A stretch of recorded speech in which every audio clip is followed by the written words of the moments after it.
Alright, hi guys everyone. Welcome to How the Game, where it's all about the game and points don't matter. Today will be the first time I'm ever doing a video review for a game in my channel, and with this you might get a view of how and what I will continue to be doing in the future, considering the number of games that has been played recently.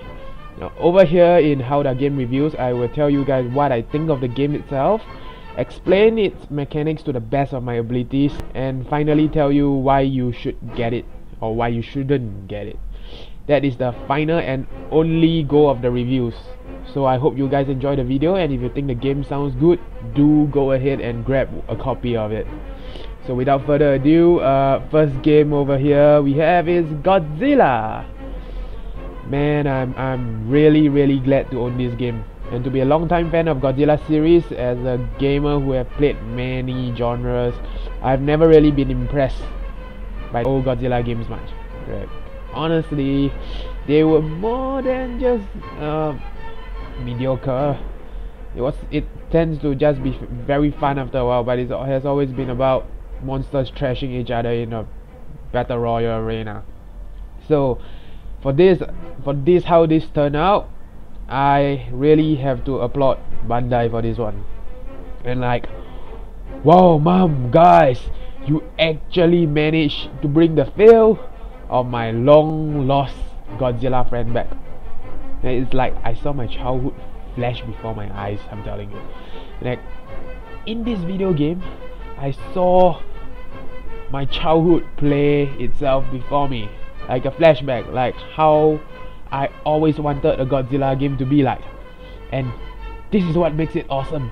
This is how much feels you can get just by playing the game. So let's continue on down before I go overhyping it. How the game works is really simple. Like, you play as Godzilla. Your aim is to obtain G energy stored in across the different maps, so you can gain some of the G energy and grow. Along the way, you will be having tiny puny human soldiers doing absolutely hilarious damage to you.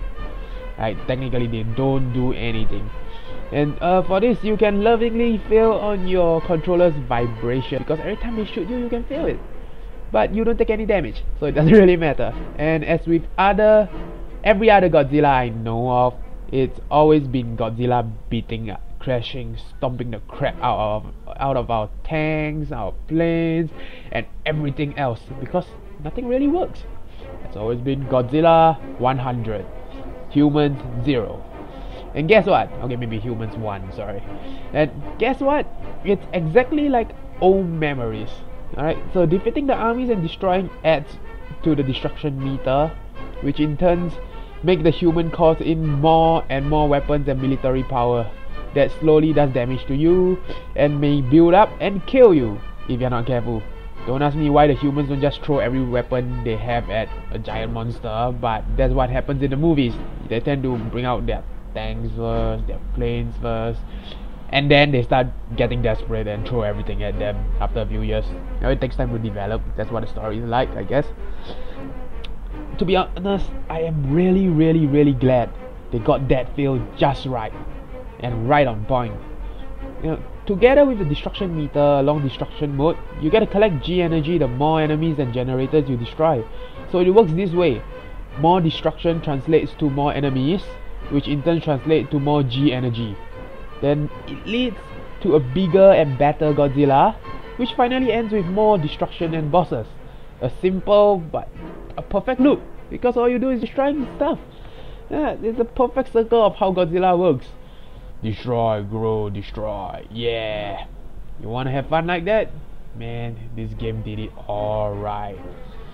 Okay, so destruction mode only throws you into something like an arcade route, as you can see here, where you always start from the same point, and then it branches into higher difficulties that you'd like to play in. The harder area is the more enemies you get to fight, resulting in more destruction, more energies, and of course, with this being a Godzilla game, how can Godzilla not be fighting sounds gigantic? You know, and yes, I had to hand it to Bandai again for doing this right. because the monsters that were brought in don't just look amazing, they feel amazing. Why I'm saying this is because fighting the monsters require little side tricks, as well as because all of them have their different weaknesses and strength. Like how Violante is melee resistant but is weak against Godzilla's beam attack. Mecha Godzilla series on the other hand are beam resistant and can be taken down from flight mode only with nuclear pulse, or rather it's easier to take them down with nuclear pulse.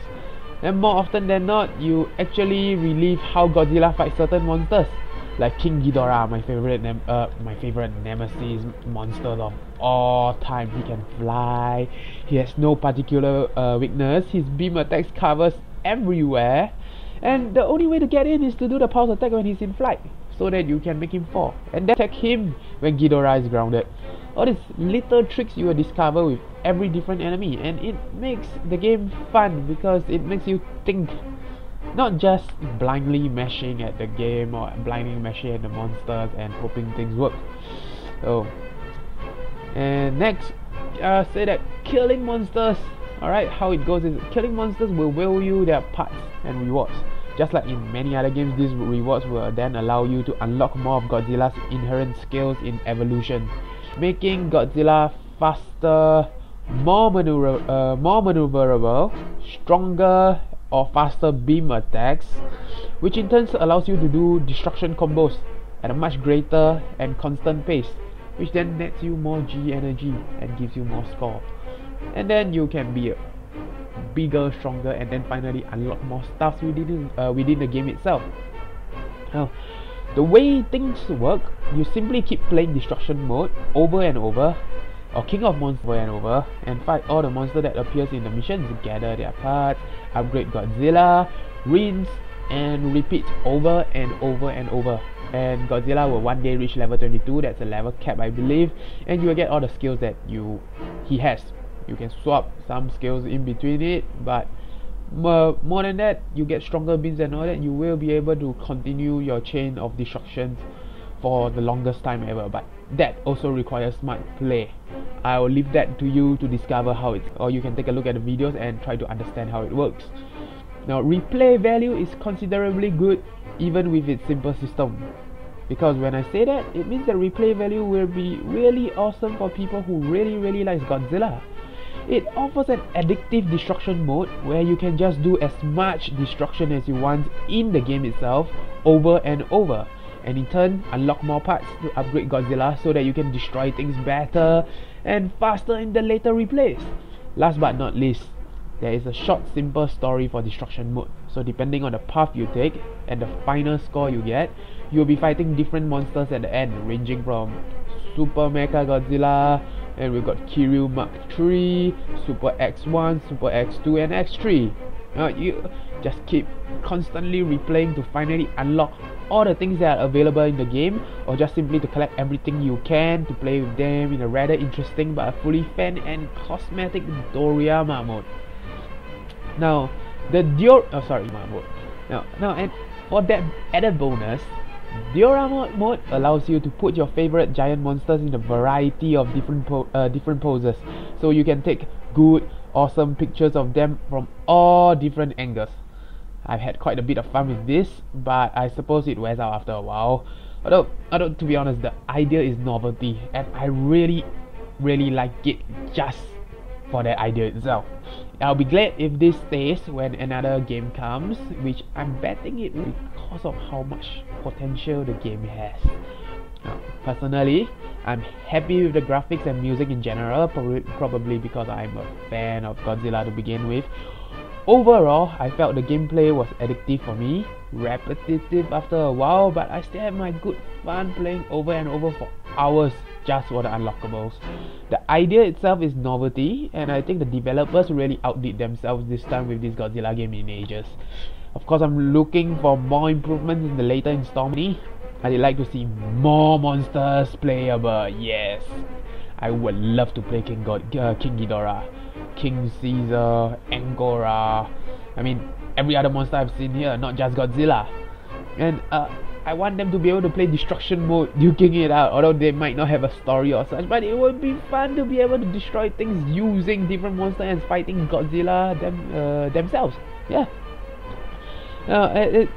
This thing is probably gonna be more awesome than before if they keep it up. And so do your best, keep up the good work with the combo counters, with the ability to pull off chain combos, cancelling hits, and every other moves in the game with every other monsters that you come up with. So I guess and here's the end of the review. Over here at How Da Game, I won't be giving a score for the game itself, but what I'll say is, if you're a long time Godzilla fan, buy it. Buy it when it comes out for the PS4 this year, and I get a feel for yourself how much old school feeling you can get playing this game.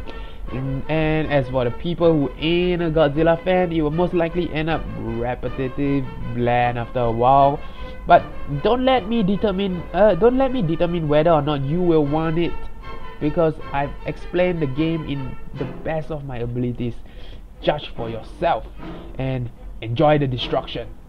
Alright, so How Da Game reviews, where it's all about the game and points don't matter. See you guys next time. Bye bye.